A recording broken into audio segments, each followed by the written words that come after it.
Hi friends, welcome back to our channel. எல்லாருமே என்ன காக்காக்கெலாம் நீங்கள் அரிசி போடுறீங்க, நீங்கள் இருக்கிற கண்ட்ரியில் காக்காலாம் இருக்கா, நீங்கள் எந்த கண்ட்ரியில் தான் இருக்கீங்கன்னு கேட்டிருக்கீங்க.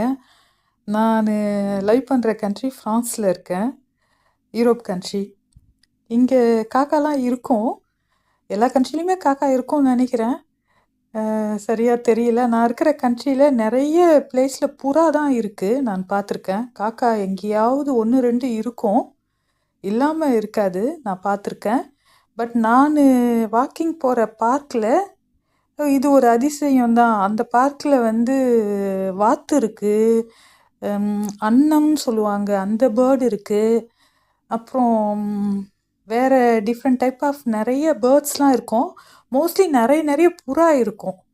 இதுதான் நான் பார்த்துருக்கேன். காக்கா வந்து இந்த பார்க்கில் கூட ரொம்ப அதிசயமானது தான். ஏன்னா சம் இயர்ஸ் பிஃபோர் நான் பார்த்ததில்ல. எனக்கு இப்போ தான் சம்மந்தாக எனக்கு காக்காலாம் என்ன ஃபாலோ பண்ணுற ஒரு ஃபீலிங். இட் மீன் நான் 1 ஹவர் வாக்கிங் போவோம் அந்த பார்க்கில். அந்த பார்க்கில் ஒவ்வொரு மரத்துலேயும் காக்கா வந்து ஒவ்வொரு மரமும் தாவிட்டே இருக்கும். நான் அந்த பார்க்கை சுற்றி 1 ஹவர் வாக்கிங் போகிற வரைக்கும் ஒவ்வொரு பிளேஸ்லேயும் அந்த காக்கா என்ன ஃபாலோ பண்ணிகிட்டே வரும். ஸோ இதுதான் எனக்கு ஒரு அதிசயமாக இருந்துச்சு. வீட்டில் வந்து சொன்னேன், எங்கள் அப்பா சொன்னாங்க, நெக்ஸ்ட்டு டைம் நீ போனீன்னா அரிசி எடுத்துகிட்டு போய் கொடுத்து பாருன்னு. ஸோ அரிசி வச்சேன் 1 டைம், சாப்பிட ஆரம்பிச்சது. அதுலேருந்து இது ஒரு ஹேபிட்டாக ஆயிடுச்சு எனக்கும். பிகாஸ் நான் போகிறப்ப அந்த இடத்துல புறா தான் எப்பயுமே நிறைய புறா இருக்கும், அதர் கைண்ட் ஆஃப் பேர்ட்ஸும் இருக்கும். பட் பர்டிகுலராக நான் போகிறப்ப என்ன நான் போகிற எல்லா பிளேஸ்லையுமே அது தொடர்ந்து வந்துட்டே இருந்துச்சு. சரி, நம்ம ஏதாவது எடுத்துகிட்டு போய் கொடுப்போம். சம்டைம் ப்ரெட்டு, சம்டைம் பாத்து, அது ரைஸு, இதெல்லாம் நான் வச்சேன், எல்லாமே சாப்பிடும். அப்புறம் எனக்கு ஒரு நம்பிக்கை, நம்ம ரொம்ப காடை ப்ரே பண்ணுறோம்.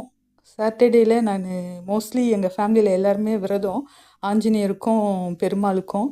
சின்ன வயசுலேருந்தே நாங்கள் சாட்டர்டே அன்னைக்கு நான்வெஜ் சாப்பிட மாட்டோம். மேபி இது கடவுளான்னு நான் நினச்சிப்பேன். அதுவும் இல்லாமல் ஜாதகத்தில் வேறு எனக்கு இந்த வருஷம் ராகு கேது பெயர்ச்சி சரியில்லை, சனி பெயர்ச்சி சரியில்லை, சனி ராசியை பார்க்குறாரு, ஹெல்த் இஷ்யூ அது இதுன்னு சொன்னதுனால அது ஒரு பயமாக வேறு இருந்தது. இதெல்லாம் யோசனை பண்ணிகிட்டே நான் பார்க்கில் வாக்கிங் போவேன். ஸோ அந்த மாதிரி நேரத்தில் தான் நான் ஒரு சாட்டர்டே அன்னைக்கு இப்படி காக்காவை பார்த்தேன். நான் இப்படி காக்காக்கு ரைஸ் வைக்கிறதுனால எனக்கு ஏதோ ஒரு வித மைண்டு பீஸ்ஃபுல்லாக இருக்கிற மாதிரியும் ஹாப்பியாக இருக்கிற மாதிரியும் தோணும். தேங்க்யூ ஸோ மச் ஃபார் வாட்சிங்.